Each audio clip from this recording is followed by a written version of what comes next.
Les 5 actus crypto du 11 septembre 2023. Pour la première actualité, les dirigeants du G20, les 20 plus grandes économies du monde, appellent à une mise en œuvre rapide d'un cadre transfrontalier pour les actifs cryptographiques.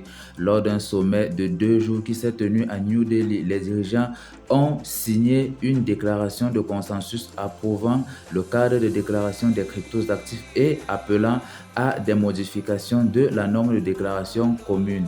Le cadre vise à améliorer l'échange d'informations entre les pays et devrait commencer en 2027. Pour la deuxième actualité, l'échange de crypto-monnaies en faillite FTX a intenté une action en justice contre le protocole Interchain Layer 0 Labs visant à récupérer 21 millions de dollars de fonds qui auraient été retirés illégalement avant la fermeture de FTX en novembre 2022.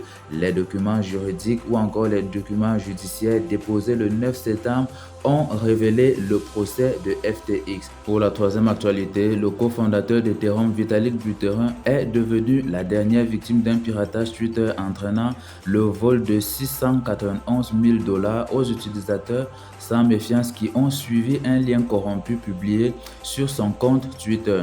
Le problème a été révélé samedi lorsqu'un article sur le compte de Buterin a annoncé la sortie d'un jeton commémoratif non fongé du fournisseur de logiciels Consensus. Le lien malveillant qui aurait pu être vu par les 4,9 millions d'adeptes de Buterin a dupé les victimes pour qu'elles relient leur lien portefeuille afin de frapper les NFT proposés par la plateforme en question. Pour la quatrième actualité, la Commission de surveillance financière de Taïwan prend des mesures pour réglementer les échanges de crypto-monnaies opérant à l'intérieur des frontières du pays. Selon un récent rapport de l'AEC, l'agence prévoit d'interdire les échanges de cryptographie offshore qui ne répondent pas aux demandes d'enregistrement auprès des régulateurs taïwanais. La FSC a rédigé 10 principes directeurs pour la réglementation des monnaies virtuelles qui devraient être publiés plus tard ce mois-ci. Les principes seront ensuite utilisés par les institutions publiques pour formuler des normes réglementaires spécifiques, bien que celles-ci resteront ouvertes aux modifications à mesure que la recherche et les normes internationales évolueront. Pour la dernière actualité, la société blockchain Ripple a dévoilé vendredi son projet d'acquérir les fournisseurs d'infrastructures financières et technologiques basés au Nevada Fortress Trust pour renforcer son infrastructure Web3 et étendre ses offres de produits.